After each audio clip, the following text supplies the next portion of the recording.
Panny. What are you doing in the calf hut?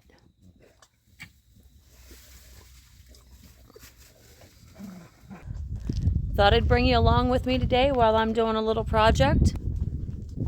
We have a Kwanzaa cherry tree in our front yard, which is very special to me because in my yard growing up as a little kid, we had a huge Kwanzaa cherry tree that was absolutely beautiful. And I have pictures of my oldest two kids playing in that tree when they were little, and it just means a whole lot to me. So there's my tree. It's just a little kid, but as you can see, it's budding out real nicely. I'm very excited about it. Last year it did have another section coming up here, but that piece died. But you can see what's happening here is the goat and the pig and the cow are making snacks out of the tree bark. And because this tree is very special, or the type of tree, I could certainly replace it if need be. I just don't want to because this one has already been growing for a year here, and it survived our very cold winter and is doing wonderfully. So I'm excited to see that come into bloom. But in order to protect it and keep it alive, we are building what's going to ultimately be, I guess, a planter box around it. And it's unusually large for all the bigger the tree is right now. It is a 4x4. The intention is that the tree is going to get bigger in diameter. Instead of just being an inch big, it's going to, they'll get probably 10 to 12 inches in diameter as it gets older and matures. So the goal is to have plenty of space for this to grow up, and then I'm going to start to gradually add soil into the bottom of this planter box so that when it's all said and done, the dirt's going to come up to, that's about how tall it's going to be. The soil will come up to somewhere in here, and then this will be a flower bed all around it. That'll also help to protect the trunk that has already been chewed down. So, like I said, I'm just going to do it real gradual.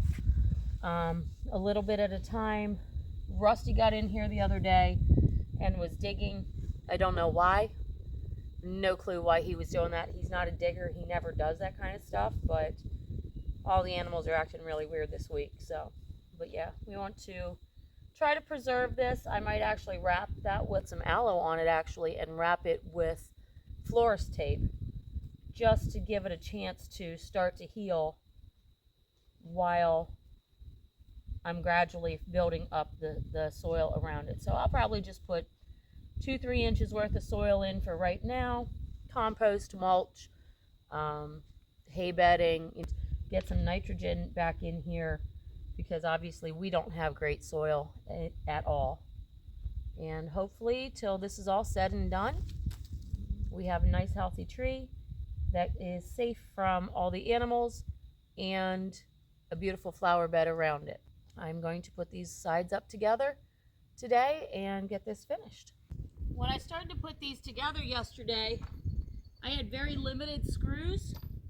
So each of the verticals, the uprights, only has 2 screws in it. So last night I had to get more screws, and so I just went around, got them set up by each of the uprights, and I'm going to run through right now and run them in.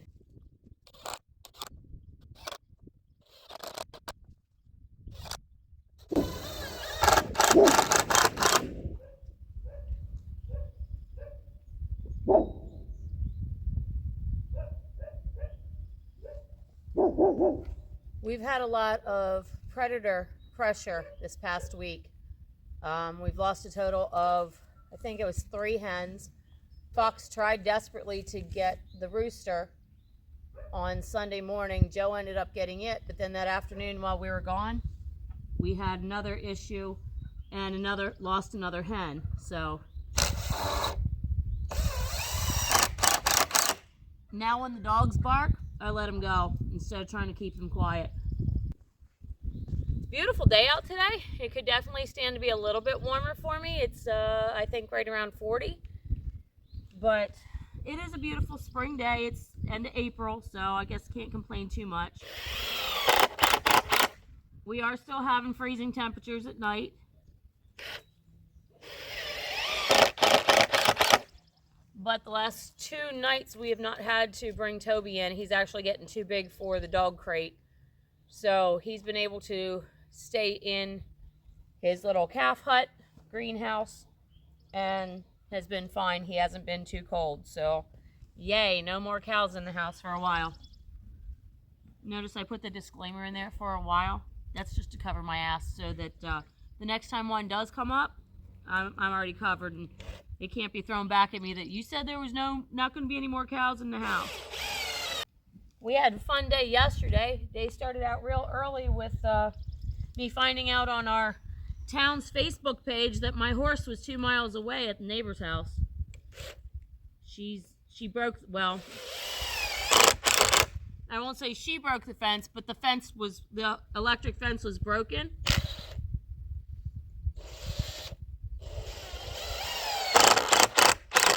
And she's in heat, so I guess she wanted to go for a run and visit the neighbor's gelding. Unfortunately, or fortunately, depends how you want to look at it.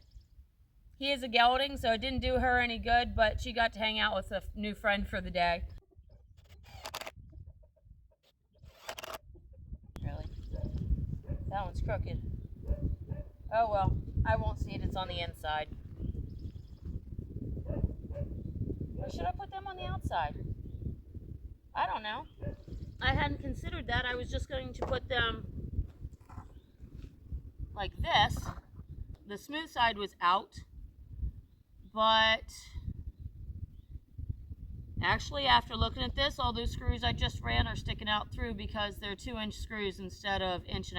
So I guess we're going to turn it now and have that on the inside and have that on the outside. That'll actually look real pretty too. I might throw a coat of stain on it or torch it or something to give, and then seal it to protect it from the weather. Give it a real pretty look, but I guess that's the way I'm doing it now.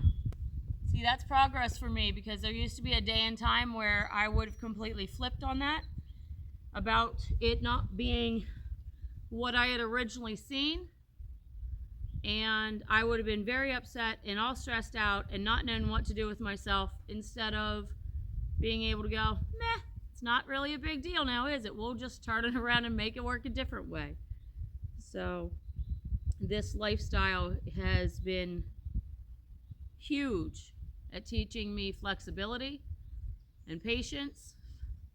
We're still working on the patience part, but for the most part, I'm able to flex and readjust and redirect and recalculate, if you will, without getting terribly upset and frustrated with everything. Because Lord knows that nothing goes the way you initially plan it in this life. So I had Joe cut all these boards for me the other night. My back was tweaking real hard and I didn't want to have to carry the saw out. So he came home, he cut all these boards for me so that I was able to get them put together, and then I'll finish it up. With yesterday being so hectic, I wasn't able to get this together. Well, that and running out of screws. Willow, do you want a treat? You want a treat? Go, dogs. Go. Sit. Ellie, sit. Willow, what do you want? You say please? Willow, say please? Willow, say please? You say please? Oh, good girl, saying please. Good job. Every once in a while, you gotta spoil the goat too. So I've run into another problem. The way I built these, I inset my vertical posts 1 inch on all the pieces, like all the ends, so that it would fit together like a button pass. And I can't turn them around because I don't have anything then to screw them together.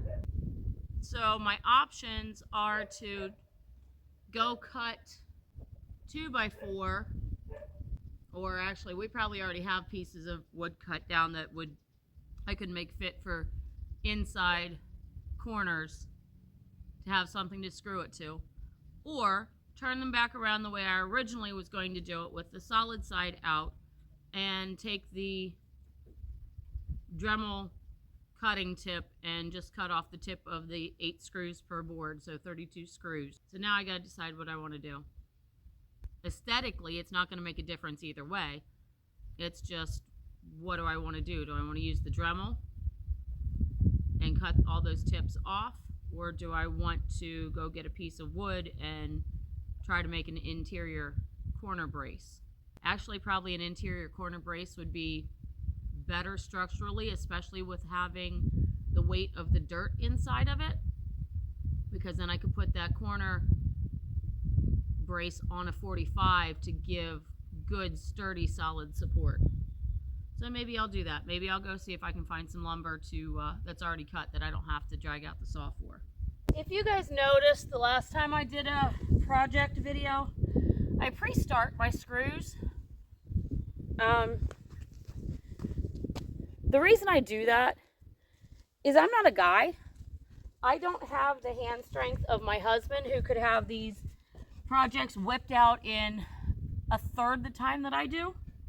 But I enjoy doing them, and if I can get them done, even if it takes me 3 times as long. Hi, Ellie. Thanks, kid. Thanks for the kisses. Even if it takes me 3 times as long, if I can get them done, it's one less thing for him to have to do. I do enjoy doing them. You just have to do it a little different, that's all. And there's nothing wrong with that. It's unfortunately the longer, harder way of doing things compared to the way he does it. But for me, going around and pre-starting all the screws when I have a decent leverage point is a lot faster and a lot easier for me than sitting there and struggling with a 10-pound drill, because that battery is massive and crazy heavy. And these are just made out of spruce, so they're not super heavy. Probably not going to last forever and ever either, but that's okay. It's gonna do what I need it to do.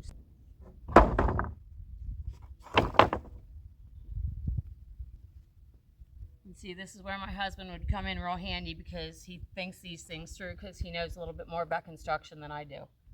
I just screwed up again.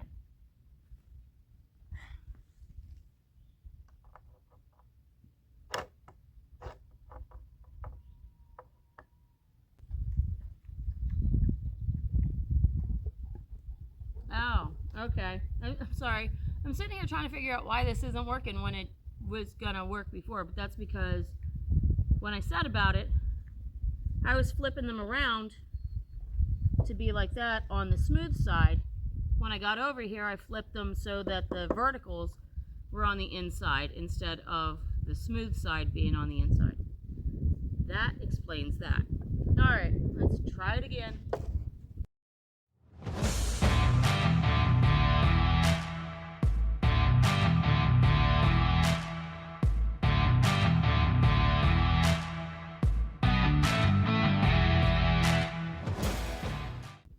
Alright,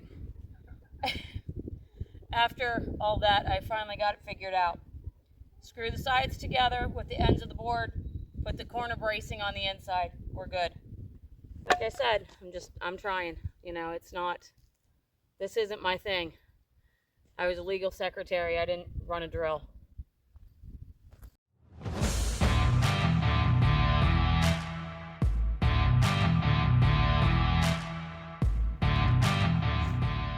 And then I'll have to come back through and do something to cover up these corners, I guess, to make them look a little bit nicer. I just don't know what right now. Probably just depends on my mood when I go to do it and what materials we have on hand, because I'm not one for spending a bunch of money on stuff that's not excessively important. And to me, that's not excessively important.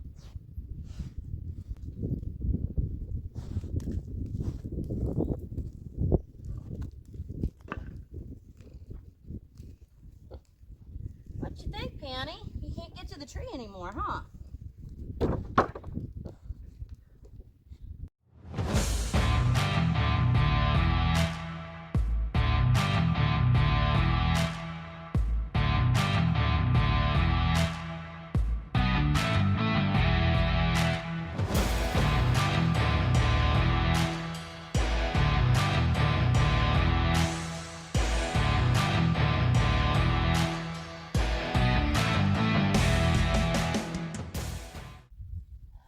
Okay. So it's done. It's built. It does need pounded down in the ground. Squared up a little bit. Not a whole lot. That was pretty close. Now nobody can get to my little tree and eat it anymore. So let's sit here for a second and have a chat. Because I have a whole lot of editing to do with this video. I get real frustrated with myself. Unfortunately, considering I was not an athletic kid, I'm extremely competitive. Not really sure why. I was an only child. I didn't have anybody to compete with. My parents, you know, they were older and not of good health, so it's not like we were constantly on the go. Actually, we were never on the go. You know, I had a really quiet, calm childhood and did everything by myself, and, you know, learned to be a very independent woman. There's lots of times that I will ask Joe to do something, and it's not because I can't do it, it's because he needs to be needed, and I need to need him, if that makes any sense at all.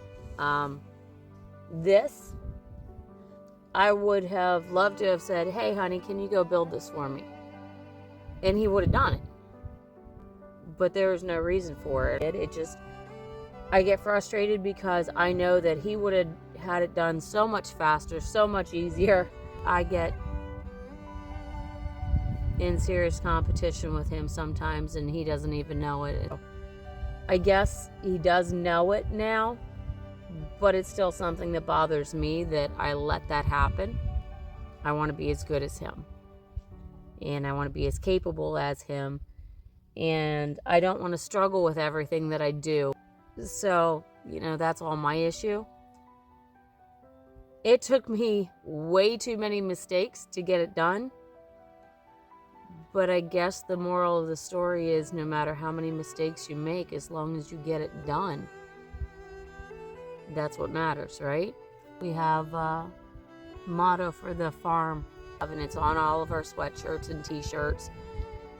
And sometimes I have to remind myself that the only way that you can fail is if you don't try. So while it didn't fail, I made a bunch of mistakes and it took me a while, but in the end, I did try and I did succeed. And even if it's not right and he comes home and tears it apart, I tried and I succeeded, and I have a planter box, and the only way you can fail is if you don't try. Anyway, guys, that's all I got for today. I got to go make sure my dogs are separated. I've got one in heat and her father desperately wants at her. Got a horse in heat. There's just way too much estrogen going on the farm today. So I'm going to go check on everybody. Who is this? That's a Mama Rose. What do you think of that thing? What do you think? Hi, baby girl. Hi. Look at these big giant babies. They're so sweet. I just love them to pieces. Say bye-byes. Don't eat my face. We'll see you guys. Have a great day.